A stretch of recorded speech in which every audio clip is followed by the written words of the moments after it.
The worst advice you will ever hear in this chair, and you'll hear it every week during your entire business school career, is the following. We invite two types of people to universities to speak, or business schools.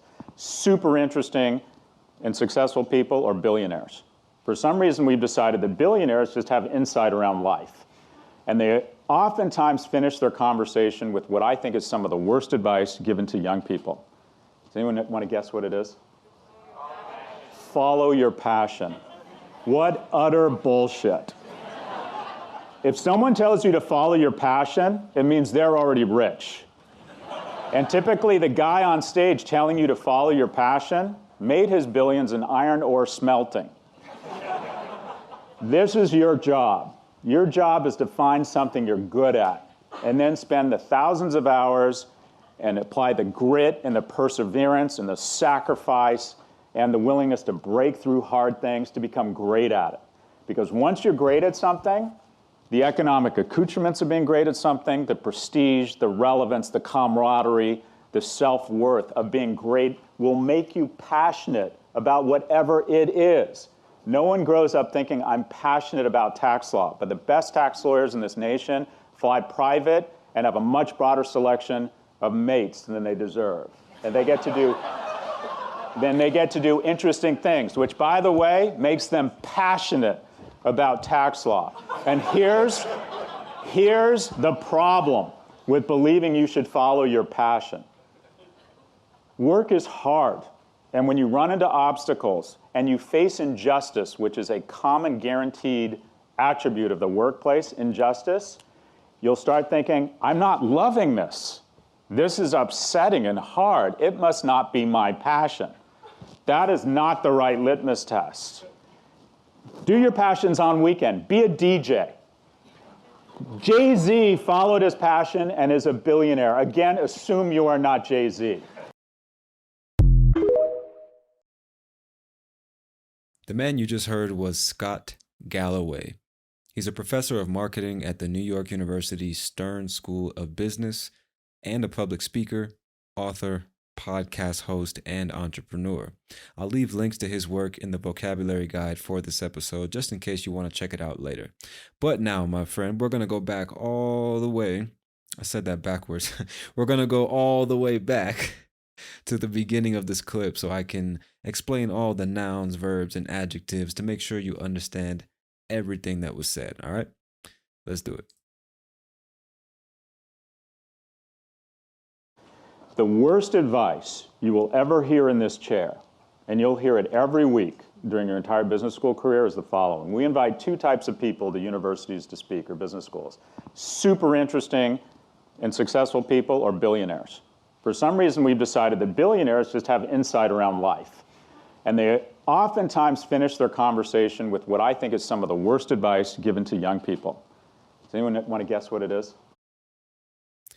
All right, there's only two things I want to explain. The first one is the word insight. He said, for some reason, we've decided that billionaires have insight around life. Let me go back and play it one more time. We've decided that billionaires just have insight around life. And they oftentimes finish their conversation with what I think is some of the worst advice given to young people. Okay. For some reason, we've decided that billionaires just have insight around life. So the word insight, according to the dictionary at least, means a deep understanding of a person or thing. So really what he's saying is, for some reason, just because billionaires are billionaires and they have billions of dollars, we equate that financial success with knowledge about life and what's important and how we should live. Wisdom, let's say. We erroneously think just because somebody's made millions or billions of dollars, they must know a lot about life. We should listen to them. We should take their advice because, they're rich and they must be smart because they're rich, right? They must know all the answers because otherwise they wouldn't have made that much money, right?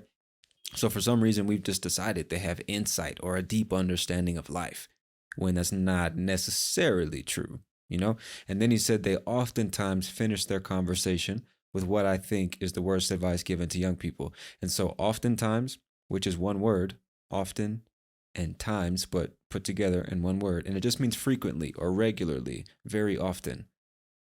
All right, cool. So let's continue. Billionaires just have insight around life. And they oftentimes finish their conversation with what I think is some of the worst advice given to young people. Does anyone want to guess what it is? Follow your passion. What utter bullshit. What utter bullshit. What fucking bullshit. Utter bullshit, just in case you didn't know, is an expression, or it's just another way of saying complete nonsense. Absolutely false information. It is fucking bullshit. Utter bullshit. The word utter, UTTER, I mean, I guess I would say it's relatively formal. It's not something you're going to hear every day, but it's kind of funny when you juxtapose that word with bullshit. It's like utter is relatively formal. Bullshit is the exact opposite. So it's a nice juxtaposition of formal and informal. What utter bullshit. What complete nonsense. Follow your passion. What fucking bullshit. I would say what fucking bullshit. I don't know if I've ever used the word utter in a sentence. At least not in that way. I don't know if I've ever said that in my life. But you will hear it from time to time. What complete bullshit. What utter fucking bullshit. Follow your passion. It's bullshit. Okay? Let's continue. Follow your passion. What utter bullshit. If someone tells you to follow your passion, it means they're already rich.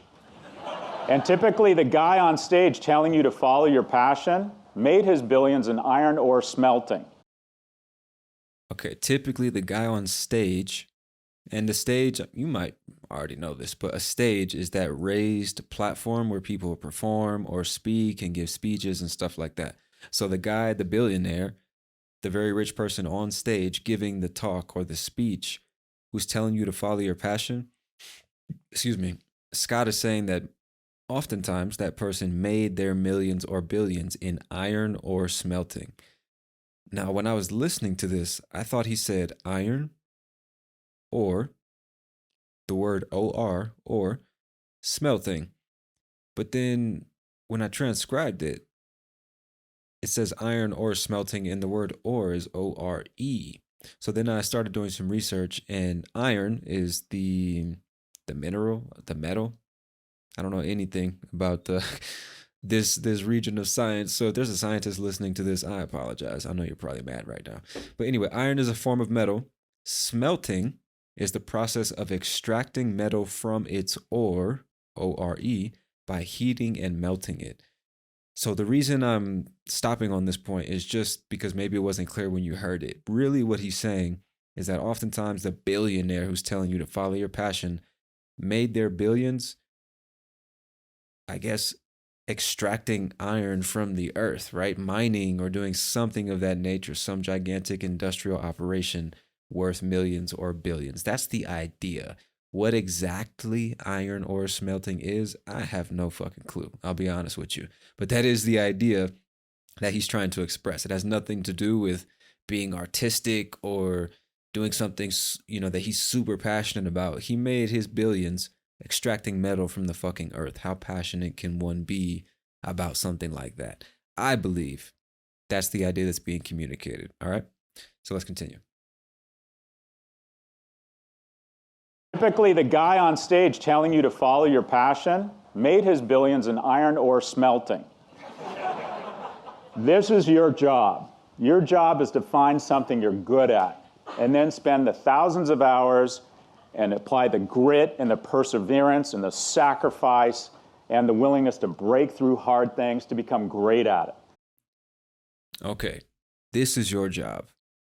Your job is to find something you're good at and then spend the thousands of hours and apply the grit and the perseverance and the sacrifice and the willingness to break through hard things. There's a couple words I want to explain there. The first one is grit, G-R-I-T, grit. You can even say it with me, grit, because when you say it that way, it helps you remember the meaning of the word, because grit is like courage or the resolve or having the strength of character to do something. You have to apply the grit, So imagine if something's really, really difficult and challenging and you mentally and physically just, right? Not like you're taking a shit, because that's what it sounded like. I mean, like you're just making a very, you're making a very, very intense effort to do something. You're applying grit. Okay. You're showing your strength of character and your resolve and your perseverance, right? Perseverance is the persistence in doing something, even though it's difficult or it's taking a long time to accomplish that thing. And the verb related to perseverance, which is a noun, the verb related to that is persevere. So to show perseverance or to persevere, to me, it's the same thing. So you apply the grit and the perseverance and the sacrifice. And you probably know what that means, but sacrifice is the act of giving up or letting go of or releasing something valuable for the sake of something else, usually something more important or more worthy of sacrifice. Hopefully that makes sense. So you have to sacrifice certain things. You have to sacrifice your time and your energy, your emotions, the parties, your friends, whatever you do in your free time. You have to sacrifice all of that and dedicate yourself to something you're actually good at that's going to get you paid. That's what I think he's saying, right? So apply the grit and the perseverance and the sacrifice and the willingness to break through hard things. So the willingness is the quality of being prepared to do something. The readiness, let's say. So if I'm willing to do something, it means I'm prepared. And if you ask me to do it, I'll do it. I am willing to do that. If I'm not willing to do something, if you ask me, I'm not going to do it. I'm not prepared for it. I'm not open to saying yes to it. You know, I'm trying to find different ways to express the same idea, but that's what it means. So the willingness to break through hard things, which means you have to be willing or open to breaking through hard things. You cannot deny that. You can't say, no, I'm not going to do that. You have to be willing to it. You have to, I can't even find another word for it because I want to say you have to be willing to say yes, but you have to be open to saying yes, right? If somebody asks you to do this thing, dedicate 10,000 hours to this thing, you have to be mentally ready to say yes. That's probably the best way I can explain it. And so to break through hard things is kind of like a figurative way of speaking, because to break through something hard literally is basically to go through it, but by breaking it. So imagine, like, I don't know, this is probably a strange example for you, but just go on this journey with me. Imagine you're running through the house and there's a window in front of you. You run fast enough and hard enough and with enough energy, and you jump through the window. For that to happen, the glass has to break. The glass is going to break into a million pieces. You have just broken through that window, literally speaking. But when he says break through hard things, he just means overcome challenges, right? Sometimes when we're trying to accomplish something or learn a new skill, like English, for example, we find obstacles in our path, right? And sometimes you can't go around it. You can't go over it. You can't go under it. You have to go straight through that shit. Go right through the fucking wall. And that's what he means, but figuratively speaking. So let's go back and listen to it again, because I know that was a lot of explaining. Give me a second. Here. All right, here we go. This is your job. Your job is to find something you're good at, and then spend the thousands of hours and apply the grit and the perseverance and the sacrifice and the willingness to break through hard things to become great at it. Because once you're great at something, the economic accoutrements of being great at something, the prestige, the relevance, the camaraderie, the self-worth of being great will make you passionate about whatever it is. All right, there's a few more words I want to explain. Let me go back just a couple of seconds. All right. He says, so again, apply the grit. I don't know why I like that word today. Grit. Somebody asks you how you're doing, say grit. I'm joking. Don't say that. It makes no sense. Anyway, apply the grit and perseverance and the sacrifice and the willingness to break through hard things or overcome difficult obstacles to become great at whatever that thing is. Because once you are great at something, the economic accoutrements, sounds like such a fancy word, doesn't it? Accoutrements. The accoutrements, when he says economic accoutrements, how can I say it? The idea or the meaning of accoutrement, that word by itself. Accoutrements are like the benefits or the rewards that you get for being successful. In this case, successful in the economic sense. So the economic rewards or the economic benefits that come from being, or that come with, not from, that come with being great at something, the prestige that comes with being great at something.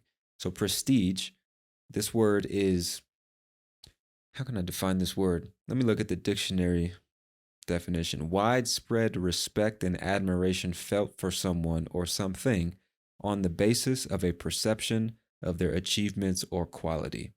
And that's a lot of words, but that is the definition. And you'll often hear this used in relation to universities, for example. Oh, he went to a very prestigious university, a well-respected, highly admired university with a great reputation for being one of the best. If you went to Harvard University or Princeton or Yale or MIT, these universities have lots of prestige. They are very prestigious. You see what I'm saying? So the economic accoutrements or the rewards of being great at something, the prestige, right? The relevance, the camaraderie. And just in case you don't know, camaraderie means mutual trust or friendship among people who spend lots of time together. So you can think of it as the relationships that you'll get, the quality of friends and people around you that come with being great at something, right? The self-worth of being great will make you passionate. And self-worth is just the sense of value that you have when you think about yourself. How much do you think you're worth? If you have a high sense of self-worth, you think of yourself as a very valuable person and you carry yourself that way. If you have a low sense of self-worth, you don't think of yourself very highly. You don't think you're worth very much. You have a low self-esteem. You see what I'm saying? So again, going back to the beginning of the idea, once you're great at something, the economic accoutrements or rewards, the prestige, right? The relevance, the camaraderie, the relationships, the sense of self-worth that come with being great at something will make you passionate about whatever it is you're doing. That is the idea. And I really hope it makes more sense now. So let's go back a couple seconds and we'll continue. Hard things to become great at it. Because once you're great at something, the economic accoutrements of being great at something, the prestige, the relevance, the camaraderie, the self-worth of being great will make you passionate about whatever it is. No one grows up thinking, I'm passionate about tax law, but the best tax lawyers in this nation fly private and have a much broader selection of mates than they deserve. And they get to... Okay, no one grows up thinking, I'm passionate about tax law. And what I want to point out here is the phrasal verb, grow up. No one grows up thinking I'm passionate about tax law. And to grow up means this is the phrasal verb we use basically to talk about growing and developing physically, mentally, and or emotionally from childhood to adulthood. I know this phrasal verb causes a lot of people a lot of trouble, a lot of confusion because grow and grow up are similar. But what you can remember is we typically only use grow up for human beings and animals. Usually pets, honestly. I mean, I guess any animal can grow up now that I think about it, but we'd never use that for plants. We would never use that to talk about numbers, business, trend, nothing. The only things that grow up are humans and animals, right? You go from a baby to an adult. That process is called growing up. And even when you're an adult, if you meet somebody that's really, really immature mentally or emotionally, you might tell them, grow up. Right? Stop acting like a baby. Grow the fuck up, man. What's wrong with you? Grow up. And you're telling them to act their age. You are old enough to act like an adult. You should be more mature than you are right now. So I'm telling you, grow up. So it could be literally, right? Grow up, go from a child to an adult, but also more figuratively if somebody's just really immature, you know? But I would never say the plants are growing up. I would never say the country is growing up. The sales or the revenue is growing up. I would never say that. Not a native speaker alive would never say that, you know? But it's a very common thing, very common mistake that's made by English speakers. So that's the only reason I wanted to explain it in as much detail as possible because it's a very common phrasal verb, right? But a lot of people confuse it. So again, no one grows up thinking I'm passionate about tax law. There's not a kid on this planet, theoretically, that grows up thinking, man, I can't wait to become a tax lawyer. That is not the dream of the majority of kids around the world, right? Nobody grows up thinking I'm passionate about tax law. But the best tax lawyers in the nation fly private. And to fly private just means to literally travel by private airplane, a jet, you know, 30, 40, $50 million tiny little airplane all for yourself, right? That's what it means to fly private. And just in case you're wondering, we don't say fly public when we're referring to commercial airlines or anything like that. Fly private is kind of like its own little thing. And maybe that's not clear. Maybe what I just said isn't clear. But if somebody says, oh, you're flying private, what that means is you're flying on a private jet, a private airplane. But if you're going on a regular commercial airline, I've never heard somebody say, oh, are you guys flying public? We don't say that. We just refer to flying as flying because most people don't fly on private planes. I'm sure you get the idea. So nobody grows up thinking I'm passionate about tax law, but the best tax lawyers in this nation fly private and have a much broader selection of mates than they deserve. There's two more things I want to explain. Broader, B-R-O-A-D-E-R,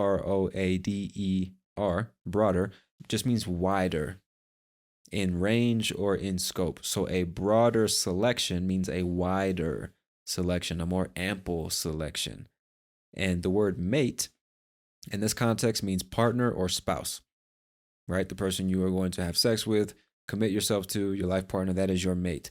So the best tax lawyers fly on private jets, G50s and shit, and they have a much wider or broader selection of lovers or partners or potential wives or husbands than they deserve. Okay, so let me go back to the beginning of this section and play it again. Is. No one grows up thinking I'm passionate about tax law, but the best tax lawyers in this nation fly private and have a much broader selection of mates than they deserve. And they get to do interesting things, which, by the way, makes them passionate about tax law.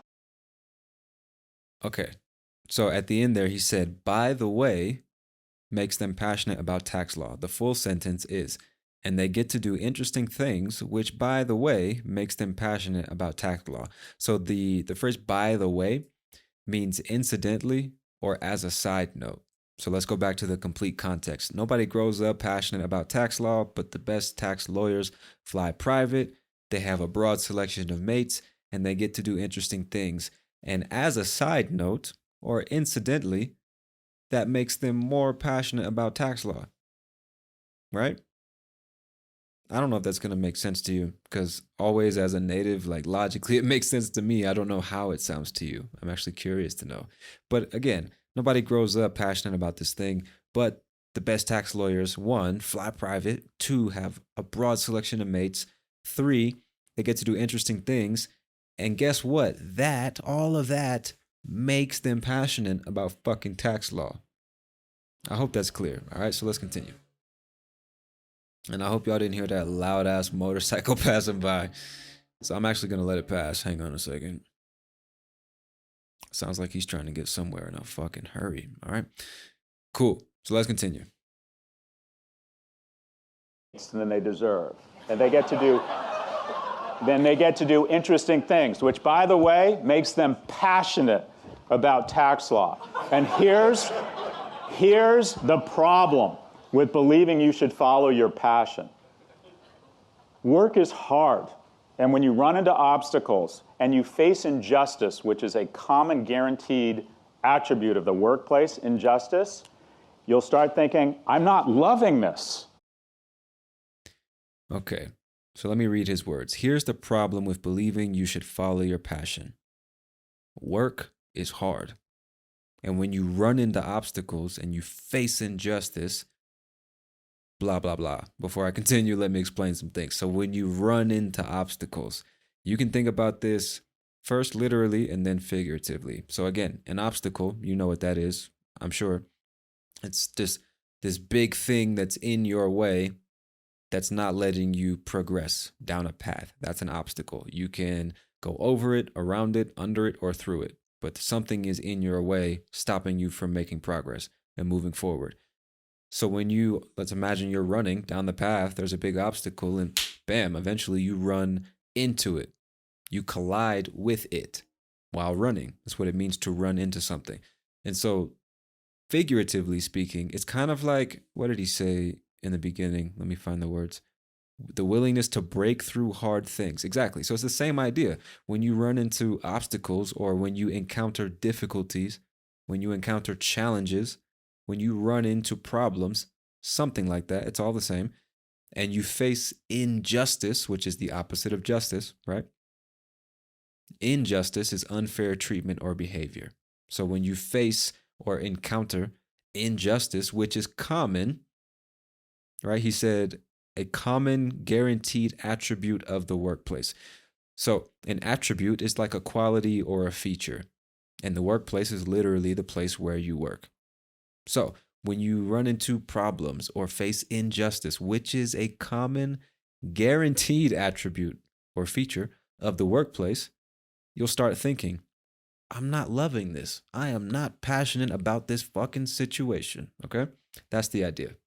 Let me go back a few seconds and we'll continue. Here's the problem with believing you should follow your passion. Work is hard, and when you run into obstacles and you face injustice, which is a common guaranteed attribute of the workplace, injustice, you'll start thinking, I'm not loving this. This is upsetting and hard. It must not be my passion. That is not the right litmus test.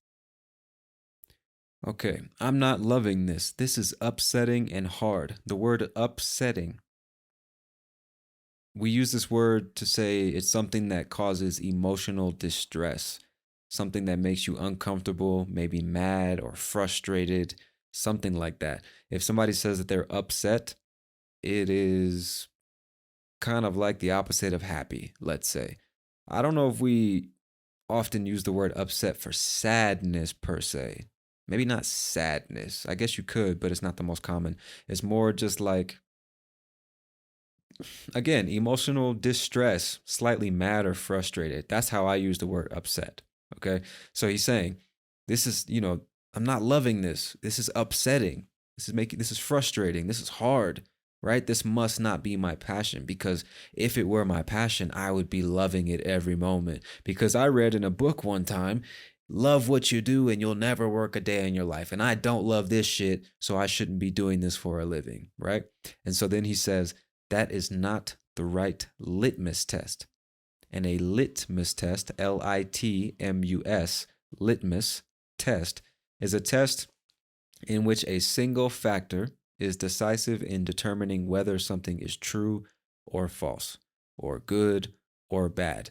Now, I don't know what a literal litmus test is, but figuratively speaking, that's what it is. So if we go back to the context, you're going to do a test for whether or not this thing is your passion.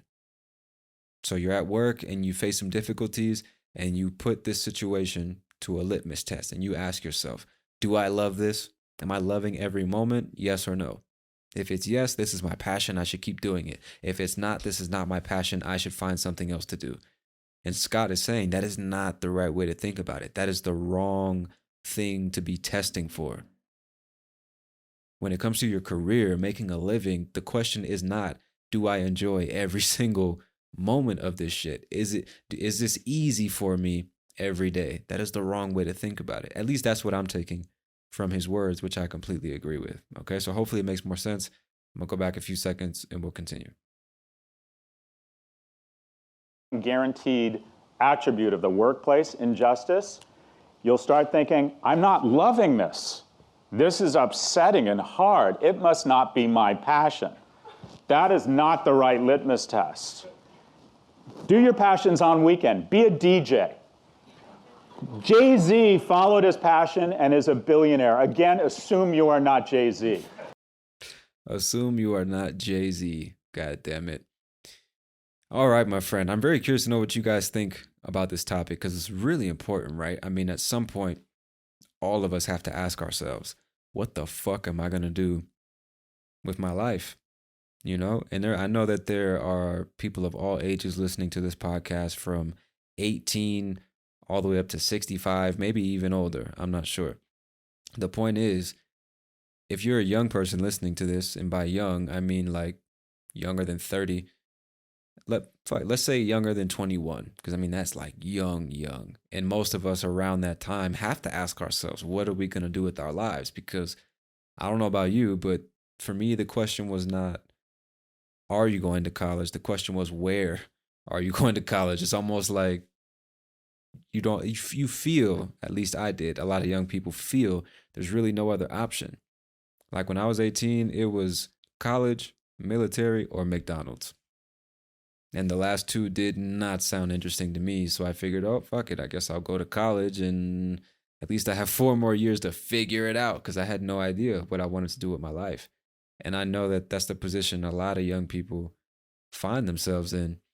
And what I wanted to say was, you might think as a young person that only you are going through this right now. Only you know what it feels like to have no fucking clue what you want to do with your life. But I'll tell you right now, there are people who are 28, 35, 42, who have no fucking clue what they want to do with their lives, you know? Even if you decide what you want to do with your life at 18 or 21 or 25, you could very easily change your mind 10 or 15 years from now. Happens all the time. And I guess that's irrelevant to the subject of the video. I guess not totally irrelevant, but what I'm saying is this is something that we've all had to ask ourselves. What the fuck am I going to do with myself and my life? When if you feel you don't even have any passions, or you feel that you could never make money with your passions, even though at least in the States, a lot of the most prominent members of pop culture in our society, from entertainers to athletes to whatever, musicians and artists or whatever, a lot of them will say, trust your heart, follow your passion, you know, like just do what you love and you'll never work a day in your life. I think it was episode 19 of this podcast, There's No Way You Can Lose. We talked about that, right? There's no way you can lose when you follow a dream. It always leads to something better. If you haven't listened to that episode, I highly suggest it. It's a really good one. But we talked about that. And that type of advice has to be taken with a grain of salt. And if you've been listening to all the episodes of the podcast, you should know what that means now. But just in case this is your first time, welcome to the podcast. Welcome to the family. And let me explain. Take something with a grain of salt. What that means is basically whatever advice or information you're being given, don't take it as if it's 100% correct. You need to go do your own research and verify for yourself that this information is true or that this advice is valid. Take it with a grain of salt. Don't just take it like it's the word of God or the fucking law. No, do your own research and decide for yourself. Take it with a grain of salt. And that type of advice, you know, always follow your heart, always chase your dreams. It always leads to something better. You got to be really careful taking advice like that. Like for real. Because when I was younger, I thought the same thing. I need to find something I love to do before I dedicate myself to it. Because the idea of doing something I didn't love for a living was just like, man, fuck that, bro. Just no, you know, just not the type of person who can wake up from 9 to 5 do something he hates. But just because you're not doing something you absolutely love doesn't mean you have to do something you hate either. And it took me a while to learn that, because when I was younger, I was much more passionate about the arts. I wanted to make music. I wanted to do photography. Just any type of artistic work has always been much more interesting to me. And it's funny because I remember when I got into photography, I thought, oh, this is how I'm going to make my money. I love doing photography and I need to find something I love so that I don't hate going to work every day. I'll try to do this. But then you find, like, sometimes when you try to turn your passion into your work, that you remove all the passion from the work, you know, and it becomes an obligation, a responsibility, and you got fucking clients and you have to do marketing and sales and accounting and all these different things that take you away from the actual artwork, your actual passion. because now it's business. You got to make money. And when money is involved, I'm not saying that it's impossible for there to be passion and money in the same place. Obviously, it's not. What I'm saying is when you start doing something because you love it and then you try to turn that into the way you feed yourself and your family, it's not just something you do because you love it anymore. You have to do it or you don't eat. And that causes stress if it doesn't go well. You know what I mean? And then you associate stress and negative feelings with that thing that used to bring you nothing but joy and pleasure, your passion, right?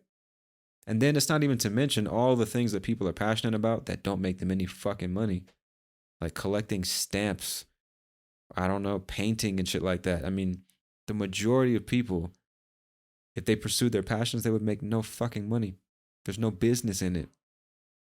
All right. So that's one thing I had to learn through experience is just because you're passionate about it doesn't mean you can and doesn't mean you should turn it into the way you feed yourself and make a living and get paid.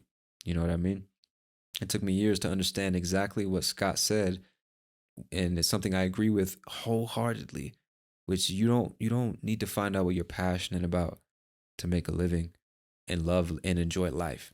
You really don't. In most cases, from what I've seen and experienced myself, it's actually the wrong thing to do. It's the last thing you want to do.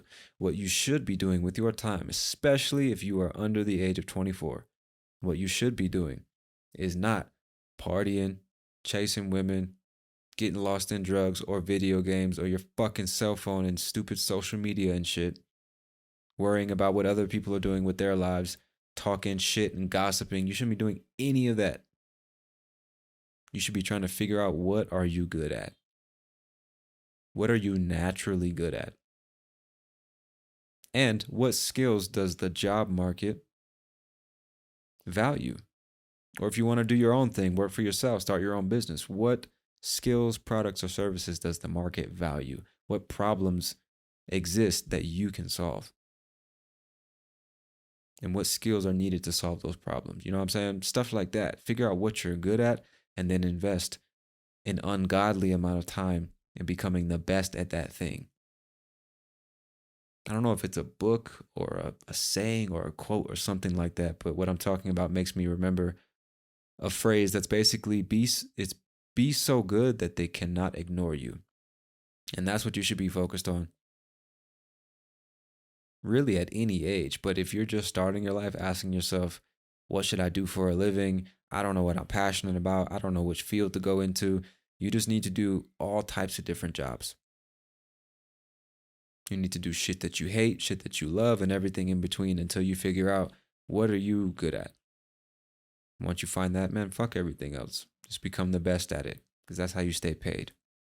The best people in every field stay paid, right? Going back to what Scott said, the economic accoutrements, the economic rewards, the selection of mates that you get, right? Because, I mean, especially if you're a man and you want a wife and kids and everything, you want to raise a family or travel the world, how are you going to do that with no fucking money? I'm not saying you have to be rich. But if you want to get paid, you have to have skills, bro. Not passion, but fucking skills. The skills that pay the bills. That's what we say. At least in the States. I got the skills that pay the fucking bills, baby. You know what I'm saying? It's not about passion. Obviously you don't want to do work that you hate, but nah, man, it's about doing what you're good at. And like Scott said, save your passions for the weekend, bro. Have hobbies.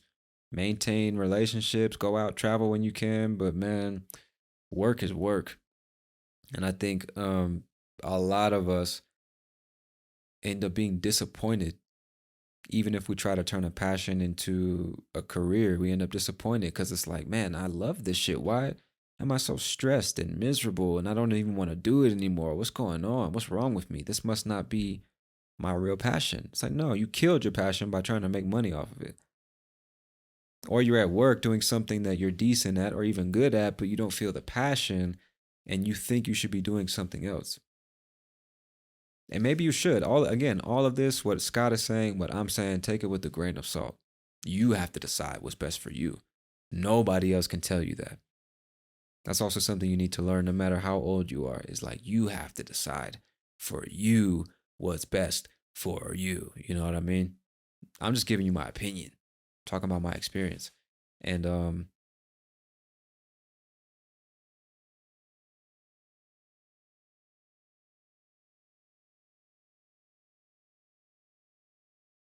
it's unfortunate that we don't find ourselves in a situation where we can just wake up and do what we love every single day. I think some of us maybe have fallen into the illusion that waking up and doing only what you love every day is relatively easy because you might see your favorite stars on TV or your favorite musicians living that rock star lifestyle, or a bunch of fucking posers on social media trying to make you believe that it's so easy to wake up and just like not work and still get paid. A lot of us have fallen into the illusion that waking up and just following your dreams and living out your passions is so easy. I just need to make some social media posts and be an influencer. I don't fucking know. But we have, right? Some of us have fallen into the illusion that like we shouldn't have to work anymore. You know? We should just be able to pursue our passions and just live life. But that's just not how society is structured, bro. Man, woman, short, tall, beautiful, ugly, don't matter. You need to get paid. You need to get paid. And in my opinion, the best way to do that is by developing skills that the market values or solving problems that people will pay you for. You know what I mean? For lack of a better way of saying it. And so passion is important. Having hobbies is important. Doing what you love and enjoy is important. But that doesn't necessarily mean it's going to be your career. You know? I don't know when, how, or why it happened, but at least here in the West, especially in the States, the idea that you shouldn't have to work has become quite popular in recent times. Whereas my parents, grandparents, and great grandparents, what did they do? They fucking worked, bro.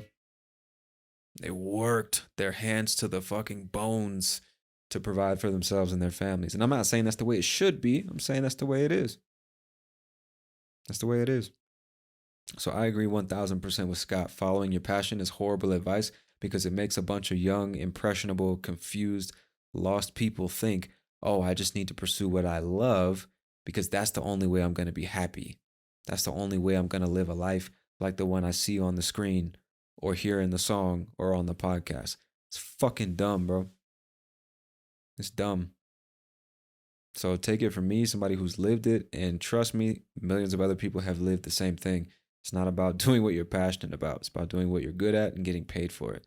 Getting paid as much money as you possibly can for something you're good at, which means you need to invest time and effort into developing valuable skills.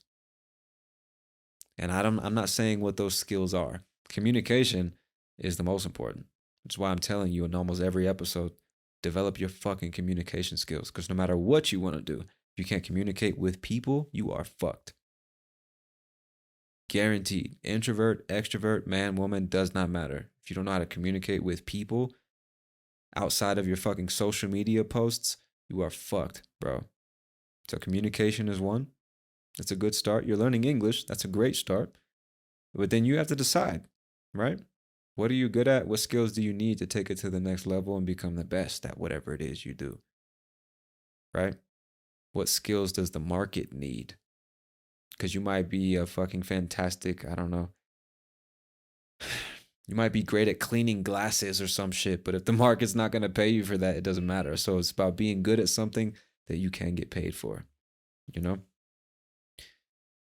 Anyway, man, I feel like I'm rambling at this point. I could probably talk about this for a long, long time. But I didn't write any notes for this episode because I felt like I could just talk from the heart about this one. Because I know I've definitely experienced the pain of realizing that the dream of waking up and doing only what you love for a living is that. It's a fucking dream. It's a dream. 0.01% of the world's population. I'm going to say that again.